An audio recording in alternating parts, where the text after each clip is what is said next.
नमो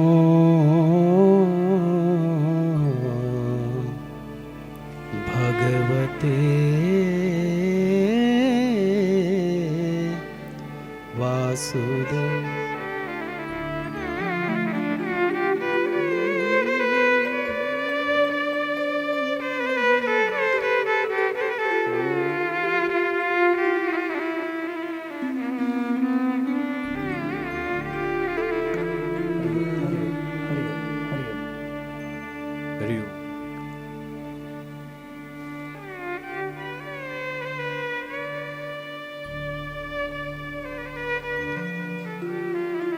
ध्येयं सदा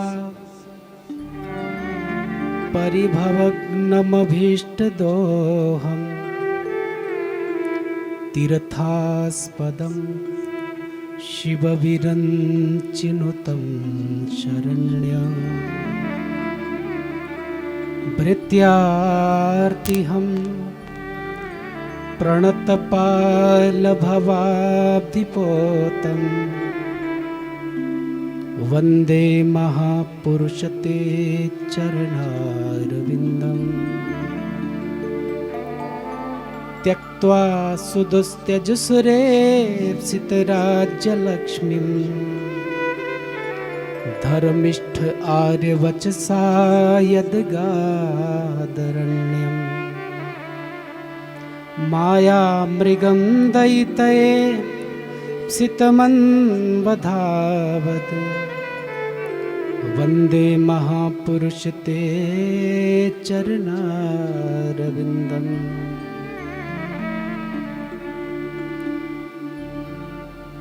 अस्ति स्वस्तरुणीकराग्रविगलत्कल्पप्रसूनाप्लुतम्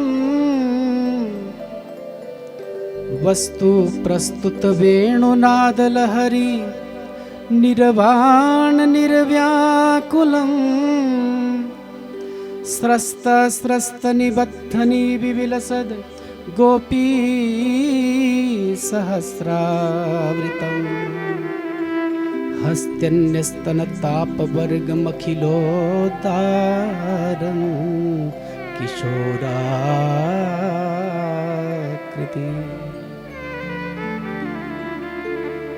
कृष्ण त्वदीयपदपङ्कजपञ्जरान्ते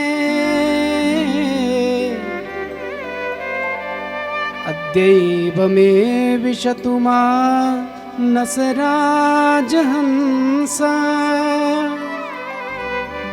प्राणप्रयाणसमये कफवातपित्तैः कण्ठावरोधनविधौ स्मरणं कुतस्ते वंशी विभूषितकरान्नवनीरदाभात् पीताम्बरादरुणबिम्बफलाधरोष्ठात् पूर्णेन्दुसुन्दरमुखाद् अरविन्दनेत्रात् कृष्णात् परं किमपि तत्त्वमहं न जाने किमूकं करोति वाचालं पङ्गुं लङ्घयते गिरिं यत्कृपातमहं वन्दे परमानन्दमाधवम् अज्ञानतिमिरान्धस्य ज्ञानञ्जनशलाकया चक्षुरुन्मीलितं येन तस्मै श्रीगुरुवे नमः। भक्ति भक्त भगवंत गुरु चतुर नाम वपु एक, इनके पद वंदन किए नाशत विघ्न अनेक। तप्त कांचन गौरांगी राधे वृंदावनेश्वरी,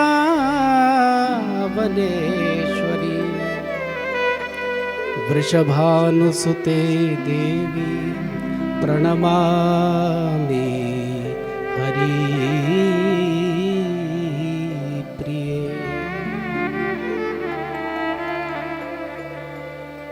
बरसाने की राधिका और नंदगाम के श्याम, इन दोनों के चरणों में मेरो कोटि कोटि प्रणाम।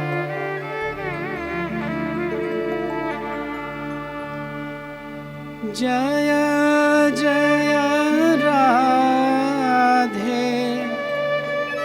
जय जय श्याम,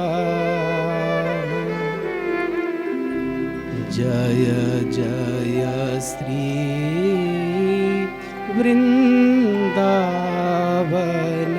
धाम। जय जय राधे, जय जय श्याम, जय जय श्री वृंदावन धाम। जय जय राधे, जय जय श्याम, जय जय श्री वृंदावन धाम। गाइए प्रेम से। जय जय श्याम, जय जय श्री वृंदावन धाम। जय जय राधे, जय जय श्याम, जय जय श्री वृंदावन धाम। जय जय श्याम, जय जय श्री वृंदावन धाम। जय जय श्री वृंदावन धाम। जय जय श्री वृंदावन धाम।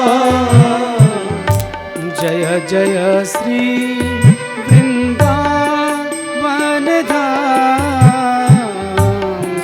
जय श्री वृंदावन धाम। जय जय श्री वृंदावन धाम। जय जय श्री वृंदावन धाम। जय जय राधे, जय जय श्याम, जय जय श्री वृंदावन धाम। जय जय राधे, जय जय श्याम, जय जय श्री वृंदावन धाम।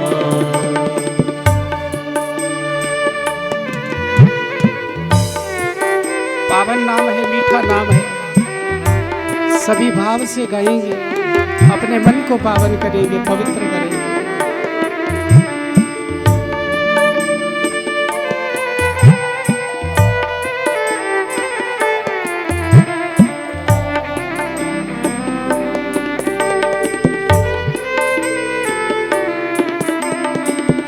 जय जय राधे, जय जय श्याम,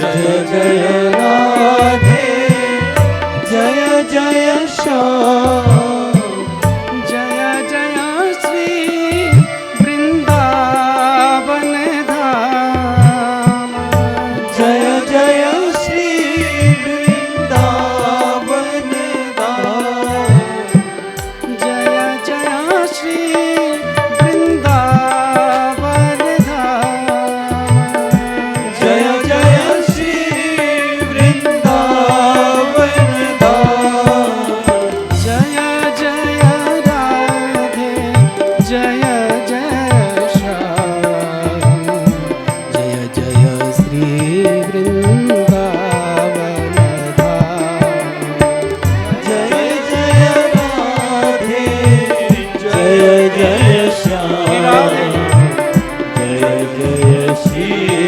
वृंदावन धाम जय जय राधे जय जय श्याम जय जय श्री वृंदावन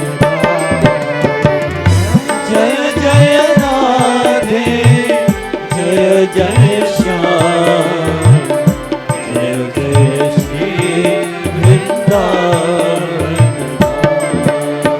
जय जय श्री वृंदावन धाम जय जय श्री वृंदावन धाम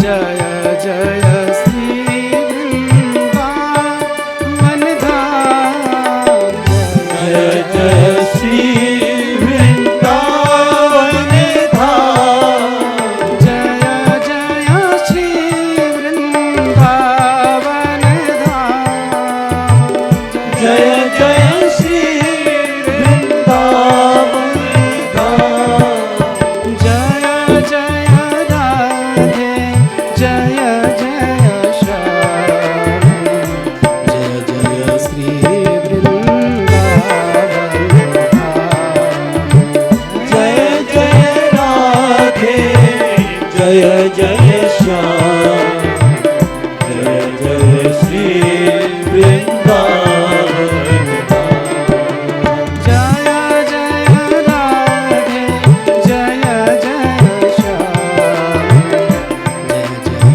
श्री वृंदावन धाम जय जय राधे जय जय श्याम जय जय श्री वृंदावन धाम जय जय राधे जय जय श्याम जय जय श्री वृंदावन धाम जय जय राधे जय जय श्याम जय जय श्री वृंदावन धाम जय जय श्री वृंदावन धाम जय जय श्री वृंदावन धाम जय जय श्री वृंदावन धाम जय जय श्री वृंदावन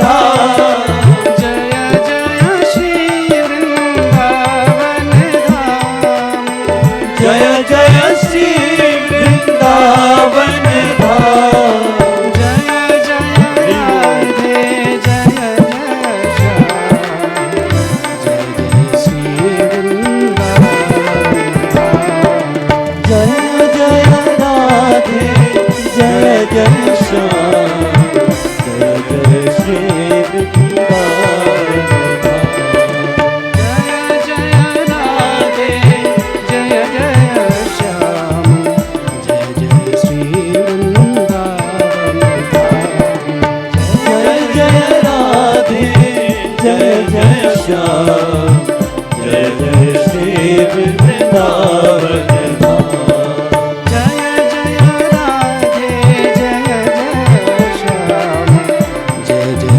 श्री वृंदावन धाम जय जय राधे जय जय श्याम जय जय श्री वृंदावन धाम जय जय श्री वृंदावन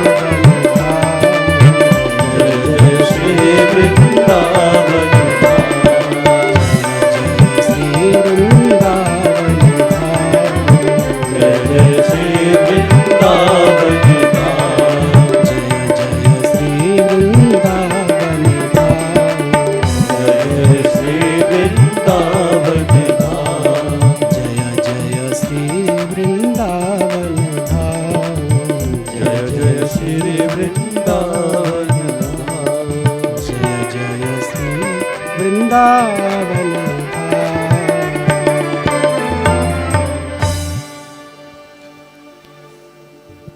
नाम महाधन है अपनों, नहीं दूसरी संपत्ति और कमानी। नाम महाधन है अपनों,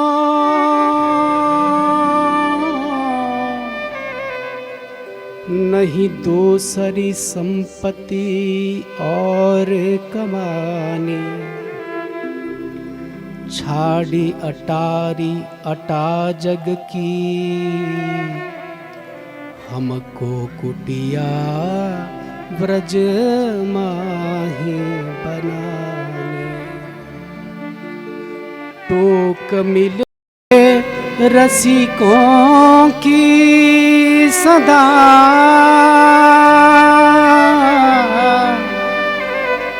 और पीवन को जमुना जल पानी। हमें और न सौ कछु काम नहीं, अपनी ठकुरानी श्री राधिका रानी।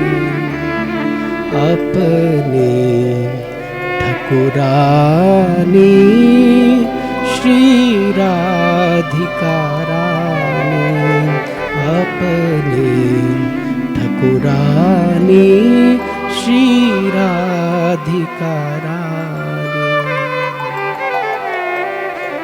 जय जय श्री राधे, जय जय श्री राधे, जय जय श्री राधे श्याम।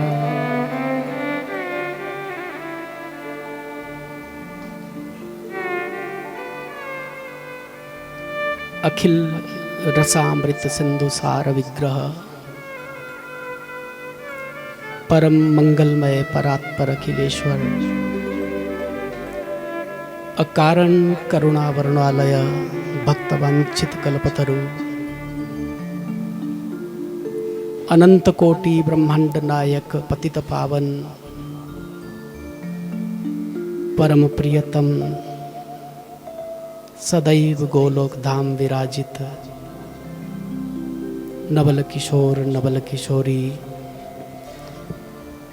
के पाद पद्मों में अनंत कोटि वंदन प्रस्तुत करता हूँ।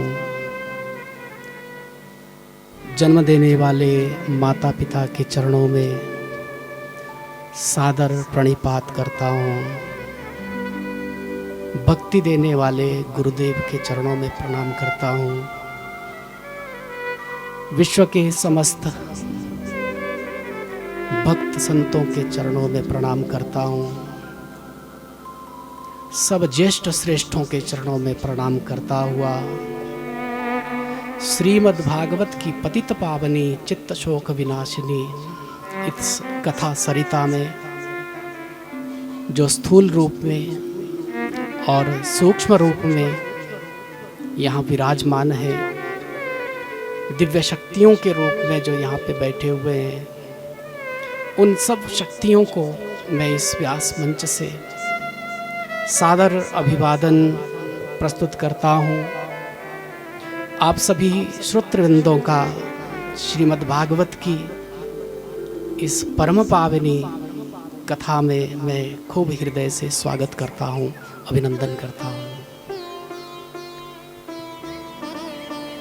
श्रीमद् भागवत के महात्म्य का दर्शन मात्र करने की चेष्टा विगत दिवस हमने की है। श्री राधा हृदय रूपी कमल से जो मकरंद रूप में हमें मधुर रूप में प्राप्त हुआ है वो श्रीमद् भागवत। एक बात पर हम विचार करें स्वजनों, कि जीवन में सब कुछ प्राप्त हो सकता है, पुरुषार्थ से, संकल्प से, प्रेरणा से, उद्योग से जीवन में अप्राप्य को भी प्राप्त किया जा सकता है। परंतु एक बात बड़ी दुर्लभ कही है शास्त्रों ने,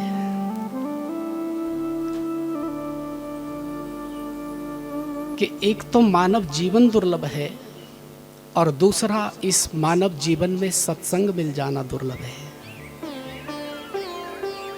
भगवान का मिलना कहीं भी दुर्लभ नहीं कहा किसी शास्त्र में। केवल दो बातें दुर्लभ कही गई कि दुर्लभो मानुषो देहो देहिनाम क्षणभंगुर तत्रापि दुर्लभम मन्ये वैकुंठ प्रिय दर्शनम। श्रीमद्भागवत। ये मानव जीवन बड़ा दुर्लभ है और इस मानव जीवन में भी इस तरह का भक्ति में सत्संग मिल जाना बड़ा दुर्लभ है, अति दुर्लभ है। भक्ति रसामृत सिंधु में कहा गया कि इसके दो कारण हैं, बहुत ध्यान आप लोग देना। दो कारण हैं। पहला कारण है गुरुर भजन विक्रमात्, और दूसरा कारण है भगवद कृपा लेशाद्वाह। पहला कारण गुरुर भजन विक्रमात्, बोले तेरे गुरु के भजन का ये फल है। तेरे गुरु ने कृपा करके किसी जन्म में तुझे अपना भजन दे दिया होगा। यदि इस जन्म की भी तुझे स्मृति नहीं है तो किसी जन्म में गुरु ने भजन दिया होगा और उस भजन के प्रभाव से ये श्रीमद् भागवत की प्राप्ति हुई है। ऐसे भक्ति में सत्संग की प्राप्ति हुई है। तो एक कारण है गुरु का भजन और दूसरा कारण है भगवद कृपा। भगवद कृपा लेशाद्वाह। परमात्मा जब कृपा कर देता है, करुणा कर देता है, अनुग्रह कर देता है तो सो जाने जिन देहि जना, वही जान लेता है जिसको वो जनाना चाहता है। ये उसकी कृपा का प्रसाद है। ये ठाकुर जी की करुणा है जो हम अधम जीवों पर हुई है और इस तरह के भक्ति में, सत्संग में हमारी रुचि बढ़ी है। अन्यथा सबकी प्रविष्टि, सबका प्रवेश ऐसे सत्संग में नहीं हो सकता। उनको ही बुलावा जाता है, दरबार बुलाए जाते हैं जिन लोगों पर ए जग वालों हो खास इनायत ईश्वर की। उनको इनविटेशन कार्ड जाता है स्पेशल, सूक्ष्म रूप में इनविटेशन मिलता है और वही इस तरह के सत्संग में आ पाते हैं। श्रीमद् भागवत के मूल विषय में हम प्रवेश करने जा रहे हैं। श्रीमद् भागवत प्रथम स्कंध, प्रथम मंत्र का हम सब पाठ करेंगे। प्रथम 3 मंत्रों का दर्शन करते हुए आज की कथा में हम प्रवेश करेंगे। जन्माद्यस्य नो यतोऽन्वयादि तरतश्चार्थे स्वभिज्ञ स्वराट् तेने ब्रह्म हृदय आदि कवये मुह्यन्ति यत सूरय तेजो वारि मृदां यथा विनिमयो यत्र त्रिसर्गो मृषा धाम्ना स्वेन सदा निरस्तकुहकं सत्यं परं धीमहि। धर्मः प्रोज्झित कैतवोऽत्र परमो निरमत्सराणां सतां वेद्यं वास्तवमत्र वस्तु शिवदं तापत्रयोन्मूलनम्। तापत्रयोन्मूलनम्।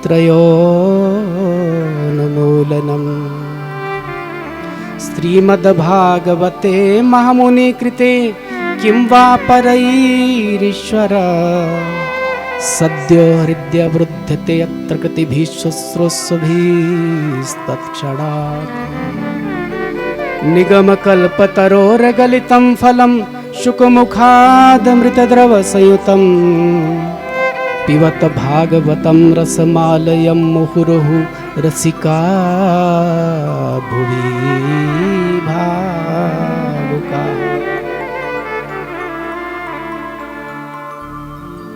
कितनी मीठी है यह भागवत। कोई चख ले इसको, भले ही संस्कृत हमारी समझ में आए न आए, लेकिन कानों को आनंद देने वाली है। ये रसायन का काम करती है। भागवत का प्रारंभ जकार से हो रहा है, जन्माद्यस्य। ये वेद का सार है भागवत। वेद का प्रारंभ भी अथवा तो ब्रह्म जिज्ञासा से होता है, और यहाँ भागवत का प्रारंभ भी जन्माद्यस्य से हो रहा है। ऐसा ऐसा अद्भुत मंत्र श्रीमद् भागवत का प्रथम मंत्र कि कवियों ने 108 से अधिक इस पे टीकाएं कर दी, और फिर भी यदि वो कहें कि हमने इसकी व्याख्या कर दी तो ये मूढ़ता होगी, मूढ़ता होगी केवल। श्रीमद् भागवत के एक एक मंत्र की व्याख्या कोई कर नहीं सकता है। श्रीमद् भागवत के एक एक मंत्र तो दर्शनीय है, चिंतनीय है, प्रणम्य है, उनको प्रणाम करना चाहिए, क्योंकि एक एक मंत्र, एक एक वर्ण कृष्ण स्वरूप है, श्री कृष्ण स्वरूप है। और श्री कृष्ण को कौन जान सकता है? कृष्णात् परम किमपि तत्त्वम हम न जाने। श्री कृष्ण से परे कोई तत्व है ही नहीं, तो श्री कृष्ण समझ में कैसे आए?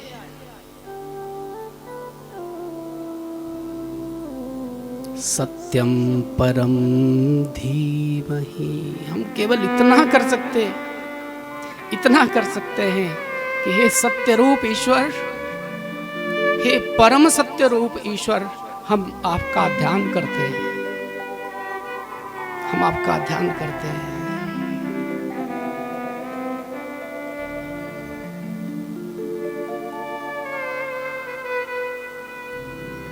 जिनके 3 सर्ग सत्य स्वरूप हैं, जिनकी मथुरा लीला, श्री वृंदावन की लीला और श्री द्वारिका की लीला 3 सर्ग हैं परमात्मा के, और परमात्मा की कृपा से, परमात्मा के आने से ये तीनों सर्ग सत्य हो जाते हैं। जिनके जन्म से, अनवया से,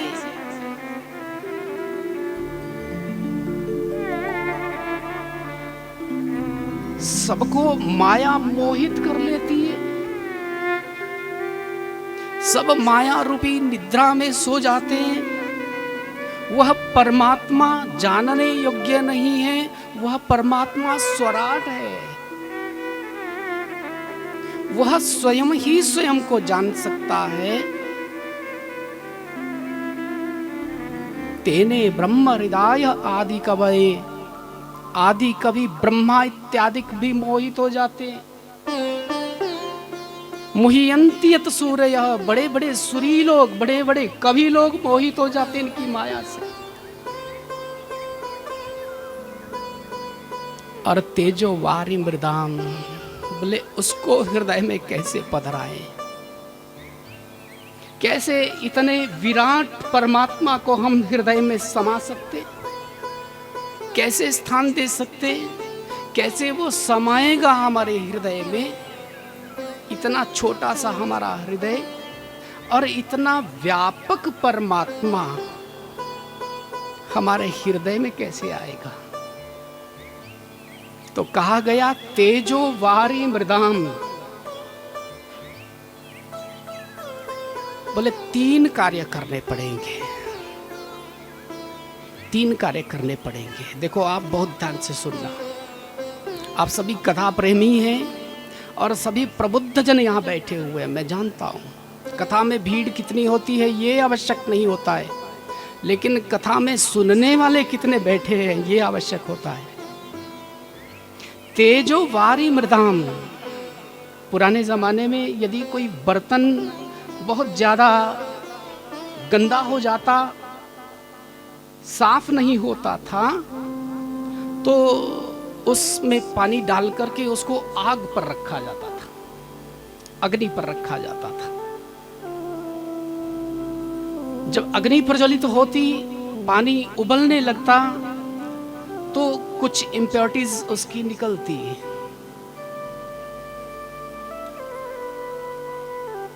वह अग्नि प्रकट करनी पड़ेगी। निज मन मुकुर सुधारी, अपने मन रूपी दर्पण को थोड़ा सुधारना पड़ेगा तो परमात्मा आएगा। वो ज्वाला कौन सी है, वह अग्नि कौन सी है? बोले वह अग्नि है विरह की ज्वाला। दुस्सह पृष्ठ विरह, गोपांगनाओं के मन में जब ये विरह दुस्सह हो गया था, तो जमुना के किनारे परमात्मा उन गोपांगनाओं के बीच में से ही प्रकट हो गए थे। लेकिन वह विरह की अग्नि जो है वह दुस्सह होनी चाहिए। ऐसी विरह की अग्नि को प्रज्वलित करना पड़ेगा जी। तेजो और फिर वारी। दूसरा उपाय बताया, बोले जल की आवश्यकता है। फिर उस बर्तन को धोने के लिए भी जल की आवश्यकता है, और इस मन रूपी बर्तन को धोने के लिए भी वारी चाहिए, जल चाहिए। लेकिन कौन सा जल बहाए हम? बोले उसके लिए अश्रु रूपी जल चाहिए। अश्रु भी कैसे हों? दुनिया के लिए अथवा तो अपने किसी दुख कष्ट को याद करके बहाए गए अश्रु काम नहीं आएंगे। ये बेसुरा रोना है। उस परमात्मा को पाने के लिए सुरवे रोना पड़ेगा। गोपियां जब रोई थी तो रुरुदुहु सुस्वरम राजन, कृष्ण दर्शन लालसा, वे गोपियां स्वर में रोई। सुस्वरम, सुस्वर में रोई गोपियां, तो परमात्मा मिला। परमात्मा की हमें याद आनी चाहिए। कभी कभी एकांत में बैठ करके प्रभु के प्रेम में, उनके स्मरण में, उनकी याद में हमारे नेत्र सजल हो जाए और अश्रुपात होने लगे, तो समझ लेना कि हम भजन के मार्ग पर हैं, हम प्रभु प्रेम के मार्ग पर हैं। वह वारी, वह जल जब बहने लगेगा हमारे नेत्रों से बरबस, तो परमात्मा के प्रेम को पाने के हम अधिकारी हो जाएंगे। तीसरा उपाय बताया मृदाम। फिर उस बर्तन को धोने के लिए मिट्टी से रगड़ना पड़ता है। मिट्टी चाहिए, मृदाम। यहाँ संत कहते हैं, बोले और कोई भी मृदा काम में नहीं आएगी। यहाँ इस मनरूपी दर्पण को साफ करने के लिए केवल एक ही मृदा काम में आएगी, और वह है महत जनों के चरणों की धूल, वह है गुरु चरणों की धूल। उस धूल से धो लेना अपने हृदय को, तो व्यापक परमात्मा तेरे हृदय में समा जाए। ऐसा परम सत्य स्वरूप परमात्मा, उस परम सत्य स्वरूप परमात्मा का हम ध्यान करते हुए कथा में प्रवेश कर रहे हैं।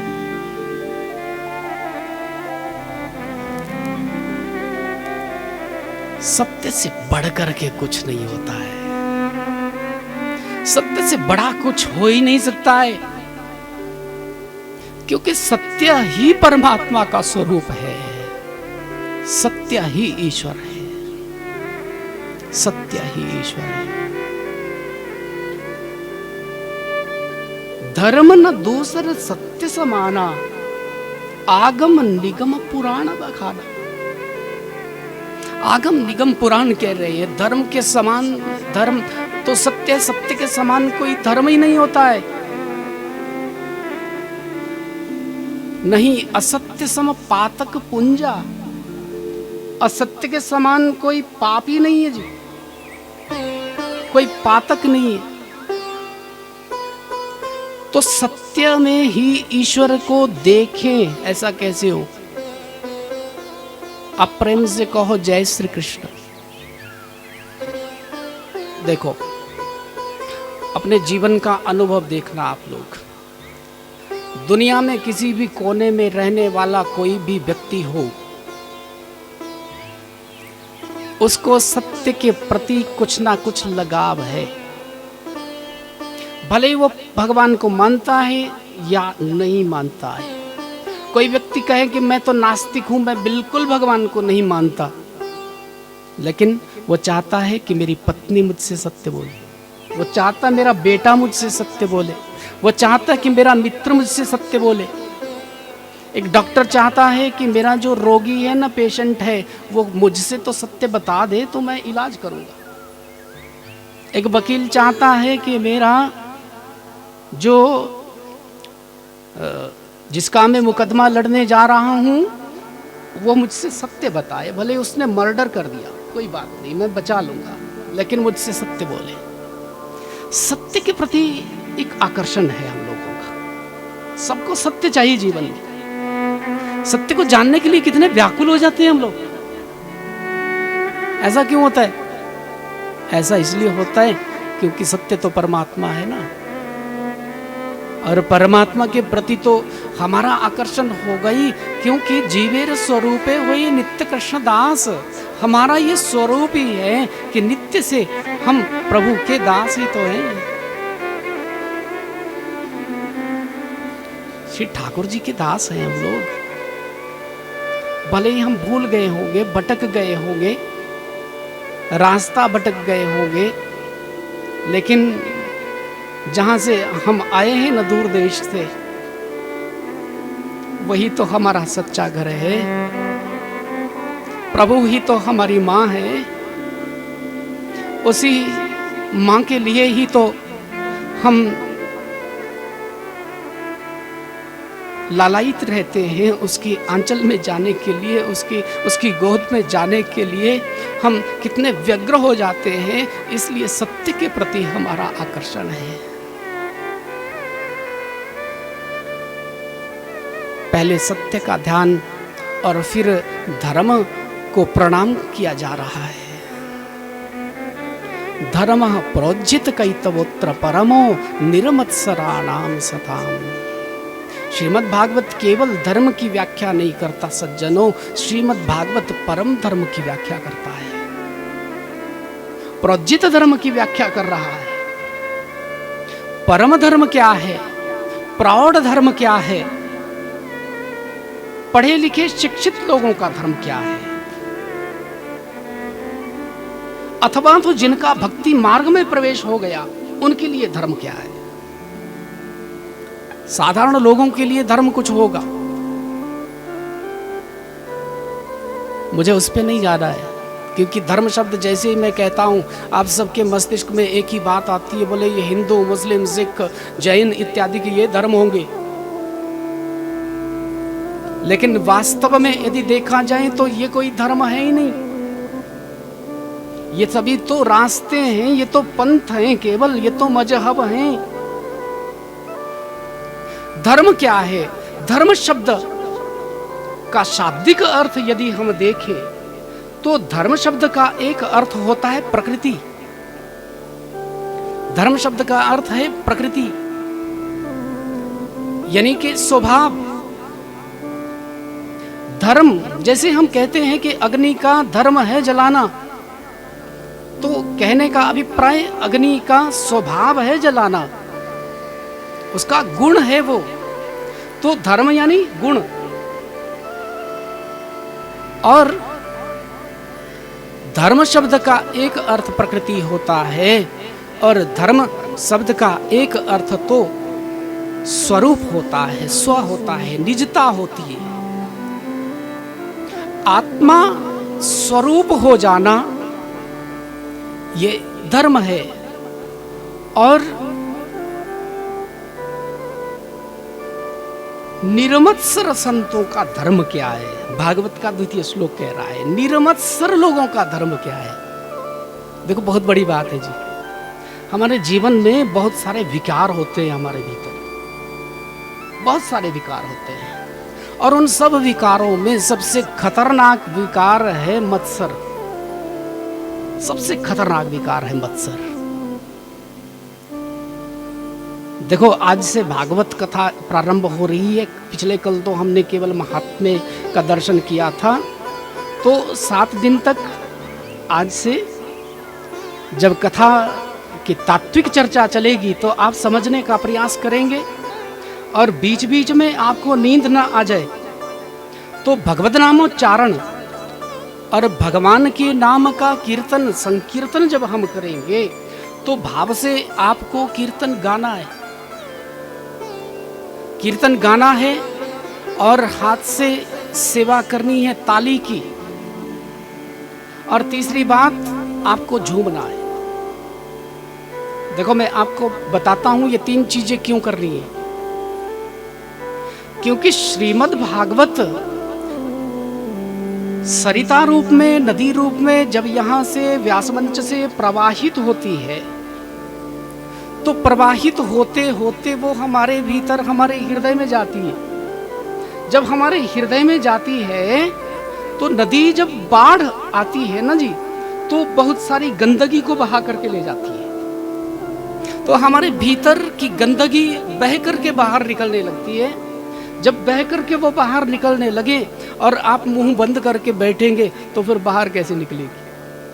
कर्णपटुओं से वो अंदर जा रही है भागवत सरिता। तो जब हम भगवान नाम उच्चारण करेंगे मुंह से तो वो विकार बाहर निकलेंगे, और जब वो विकार बाहर निकलने लगे तो फिर ताली बजा करके उनको मार डालना, नहीं तो इधर उधर फैल जाएंगे। ताली बजा करके मार डालना। आगे फिर झूमना क्यों है? झूमना इसलिए है कि जब हम किसी पात्र को आटे जैसी वस्तु से भर देते हैं, एक बार लगता है कि वो भर गया, लेकिन जब उसको हिलाते हैं ना तो फिर और नीचे हो जाता है, फिर उसमें और आटा आ जाता है। तो ऐसे ही आप यहाँ से इस भागवत गंगा को अपने भीतर और जगह बनाते रहना, जगह बनाते रहना कि और उसमें आ जाए ज्ञान, और ज्ञान आ जाए। मत्सर क्या होता है? बोले मेरे पास तो केवल ये 5 लाख वाली गाड़ी है और पड़ोसी के पास तो 11 लाख वाली आ गई। एक दिन मैंने भी कंपटीशन किया, कुछ भी किया इधर उधर से, मैंने 15 लाख वाली गाड़ी ली। महाराज वो तो पड़ोसी तो बहुत धनी था और वह भी 30 लाख की गाड़ी लेकर के आया। मैंने 35 वाली लाई तो वो हेलीकॉप्टर ले आया।